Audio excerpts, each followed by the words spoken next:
Hey, it's me, Robin Krasny, and I just wanted to come on and do a little video diary. As some of you may know, some of you may not know, I lost my dad in February, my best friend 26 hours after that, another friend the day after Thanksgiving. So let's see, the day after Thanksgiving, Pate left. He was my music partner of many, 35 years since college. My dad in February, 26 hours later, my best friend Chuck. Then my friend Larry committed suicide. And then my music partner of 26 years just died August 17th of COVID. Yes, he was unvaccinated. So I would like to talk to you guys about processing grief. I know I'm not the only one who's going through grief right now. I mean, it seems to be such a thing. We all go through grief in our lifetimes. Usually, when the parents die and they're old, that's expected, so to speak. But tragedy, like when my true love was hit by a truck and killed in 1999, and the shock of Eddie being gone in 2 weeks, my music partner, because a virus took him out. That leaves me, I'll just speak for myself, that leaves one in a state of grief and shock, like a surreal quality to your life, where you can't really imagine your life without them, and you don't have a time machine to bring them back. So I just wanted to get on here and talk to you about grief, because I have worked through a ton of grief in my life. I've actually helped people cross over. I was doing that before Jean-Pierre was killed in 1999. I was helping people who had cancer cross over in like a spiritual hospice kind of way. And I understand that when people cross over, they're fine. I understand that. They are perfectly fine.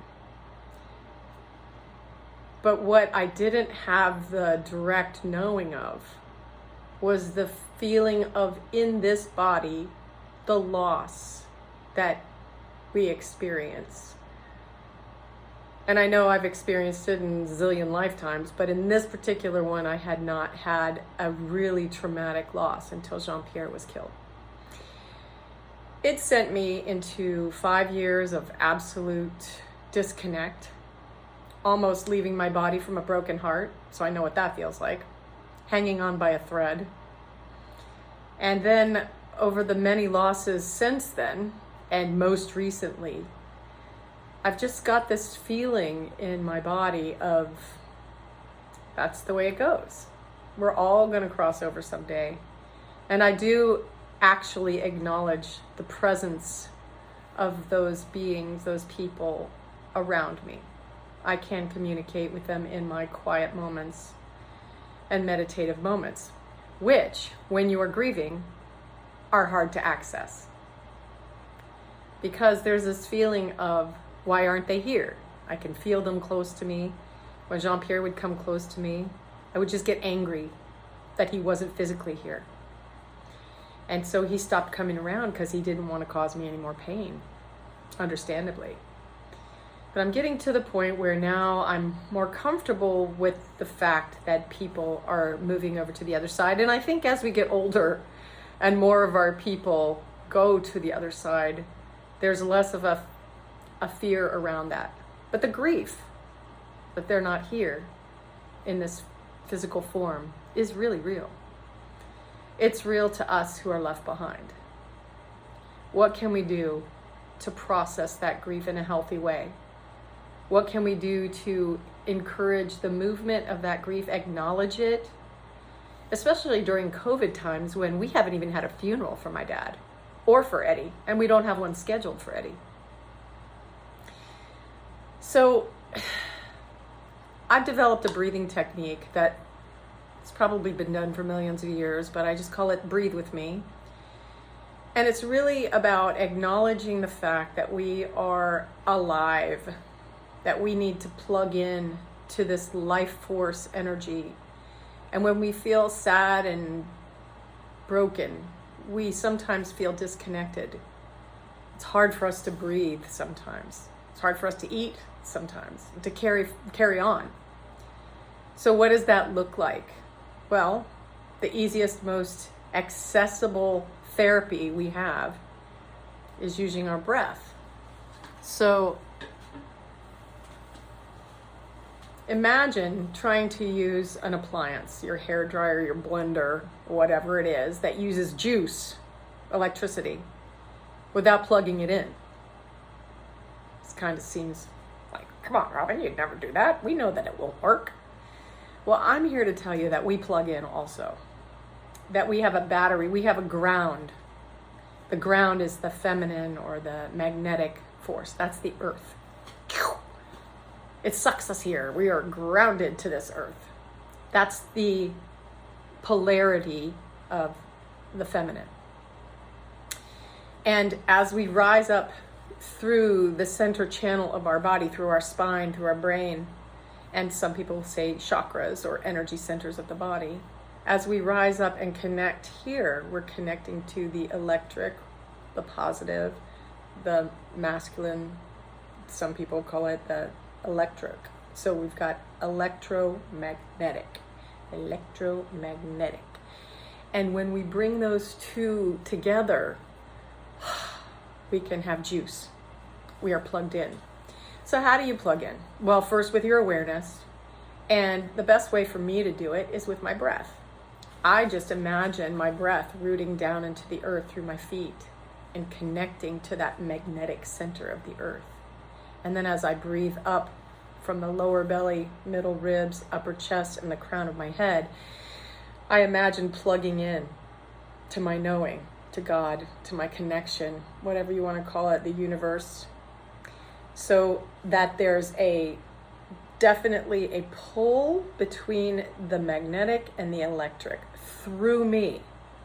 And as I breathe down and all the way up, I ground, I connect, and then as I exhale, I open the heart, open to receive that marriage of mother-father, electromagnetic. We turn on. And only from that place can I feel really like I'm okay. Everything's going to be all right. So I think when we do this, well, I know because I know I do it for me, we plug into universal power. We plug into the consciousness of the verticality of Mother, Father, Son, or Christ, or fully awakened human. And when we practice this breath, this breathe with me breath, what it really does is brings us right into the moment, into the present time. And when we are present and not worried about the future and not thinking about the past, we're able to function. And this is what I've been doing to help me through these difficult times. I also use sound to release tension, sadness, grief, pain. And sound is a great, you have a voice, hopefully you have a voice, but how often do you really let it fly? Not on others, but for yourself, just sound. You know how kids cry when they're babies? They're like, they're pumping the breath through their chakras. They're clearing it out. They're blowing out all that stuck stuff. And emotion gets stuck sometimes in our bodies. And when we move it with breath and with sound, we can free that energy to flow once again. And in the flow, we find our footing. So I'd like to lead us through a couple breathe with me breaths. Don't do this while you're driving. You can do it sitting down if you want to. Standing up is great. You can even do it lying down, but we want to kind of connect with the verticality. But if you're in a place where you're healing from physical pain or you're just traumatized from losing someone and you cannot get out of bed, you can still practice this breath, okay? And I want you to just close your eyes for a minute. I invite you to just notice your breath.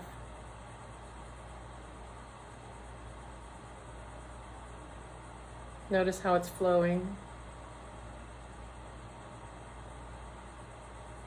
Don't judge it. Doesn't have to be good or bad, right or wrong. Just pay attention.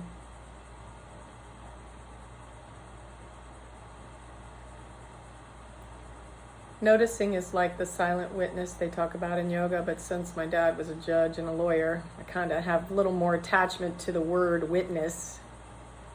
Noticing is so much more watching without judgment.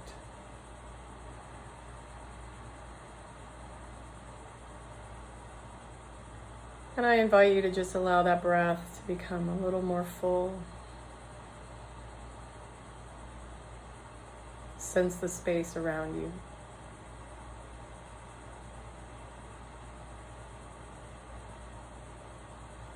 Sense the energy space around you. How big do you feel? Can you imagine your body reaching out into your field, or do you feel a little more closed in?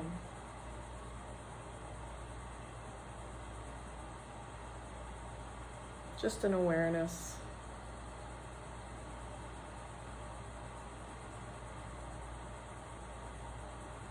And as you breathe, I want you to imagine your feet connected to the earth.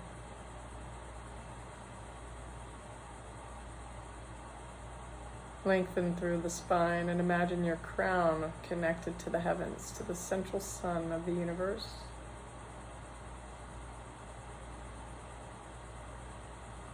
And employing the 3-part yogic breath, which is really drawing the breath through your nose down into the lower belly, into the middle ribs, into the upper chest. Pausing gently at the top and exhaling, top, middle, bottom. Relax, but don't collapse. In fact, feel yourself getting longer. So this time as we breathe in through the nose and draw the breath into the lower belly and the tailbone, imagine it coming down through the feet and connecting with the center of the earth.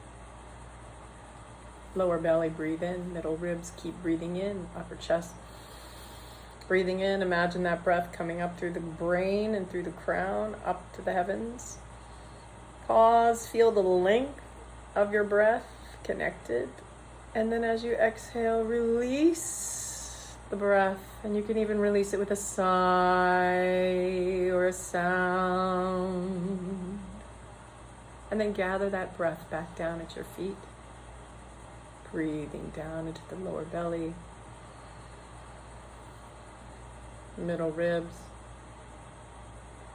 upper chest, crown of head. Reach the feet down, the head to the heavens. And as you exhale, feel yourself encircled with the ah of letting go of any tension that you may be holding, any sadness, any stress, any pain.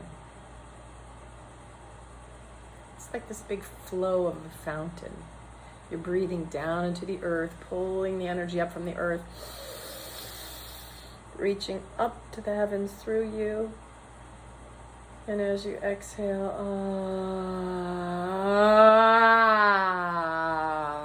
you can really let it rip too. If you're holding something, squeeze out the breath. Inhale down. Lower belly, middle ribs, upper chest, crown of head. Feel that you're an open flute, an acupuncture needle for the earth, connecting heaven and earth through you. And as you exhale,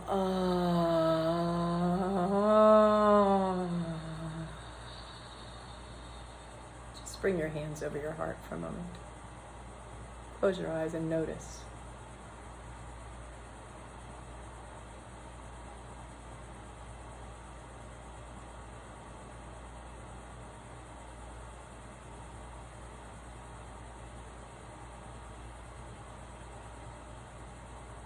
Notice your shoulders relax, your face gentle and relaxed.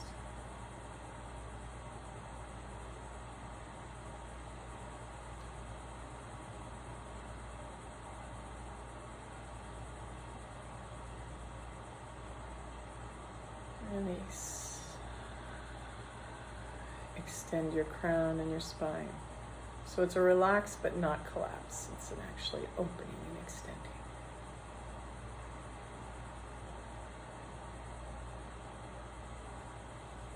I notice that when I do this practice, I feel better.